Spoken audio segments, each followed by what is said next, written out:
Today, we're going to be continuing with creating a how to draw with animal sketches. This is part 2. You'll need your sketches from last week, your photo of the animal you did. I did a sheep. You will need a pencil, of course.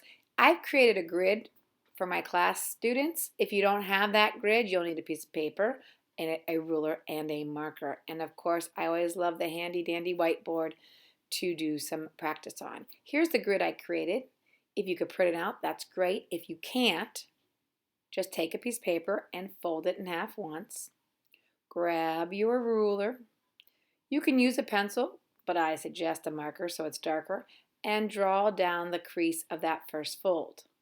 Now, refold it, and then fold it one more time. When we open it back up, we're going to have some extra creases. Now our grid doesn't have any lines on the left-hand side, so don't draw that in. Only draw it over the crease on the right-hand side. Okay, now I need to turn that into 4 sections, so I'm only folding half. So I went from the right and I met up with the middle line, and now I'm drawing over that.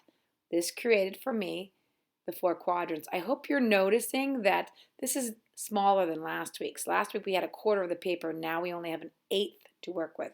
So your drawing will be slightly smaller.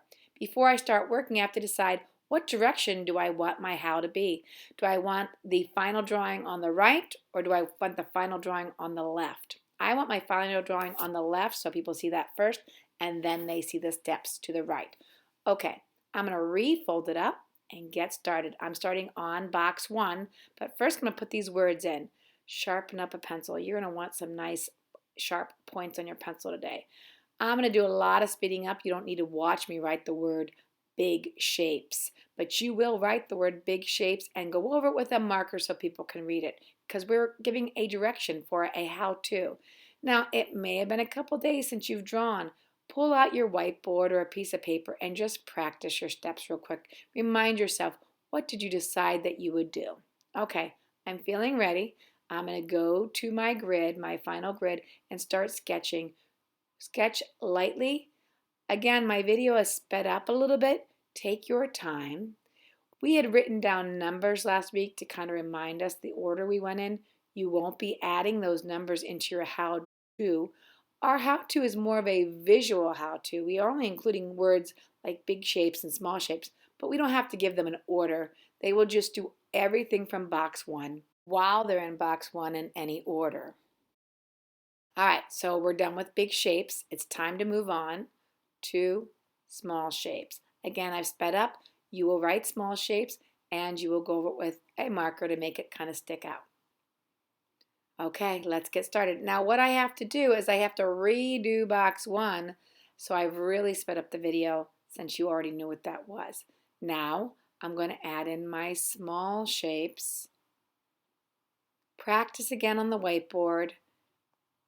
Here's what I've noticed when I practiced. I've forgotten that I had wanted that mouth smaller, but look, I remember doing the practice on my whiteboard. I read the notes. Now I know when I go to my sketching paper to make my mouth smaller.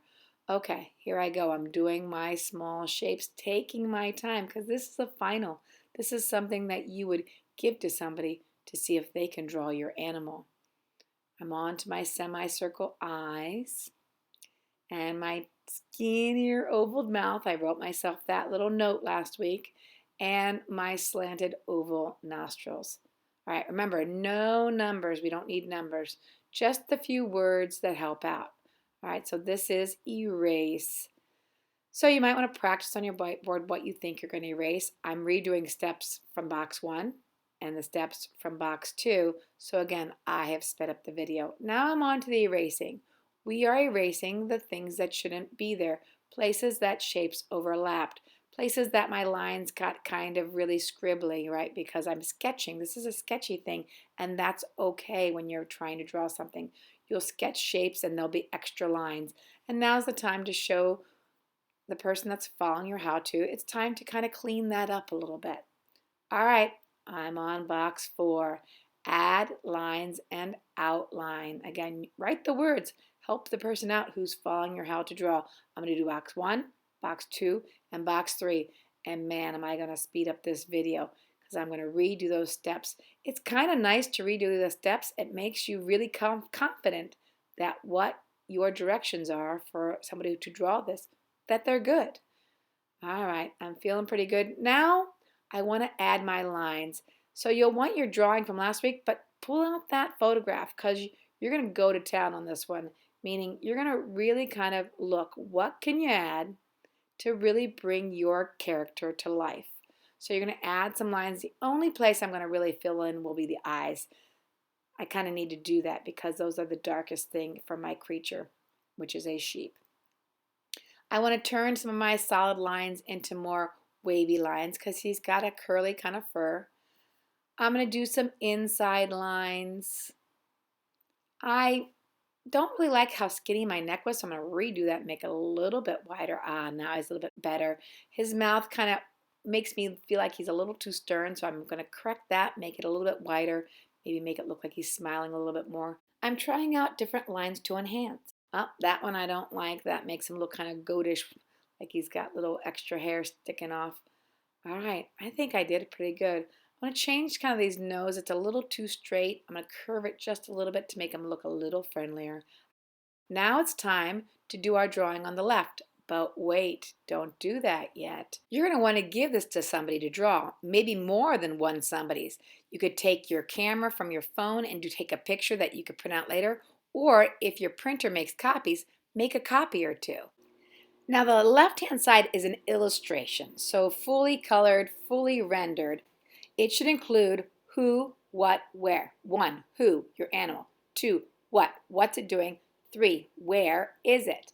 So get out your pencil, your eraser, a marker to do some outlining, and your colored pencils, and render away. Enjoy.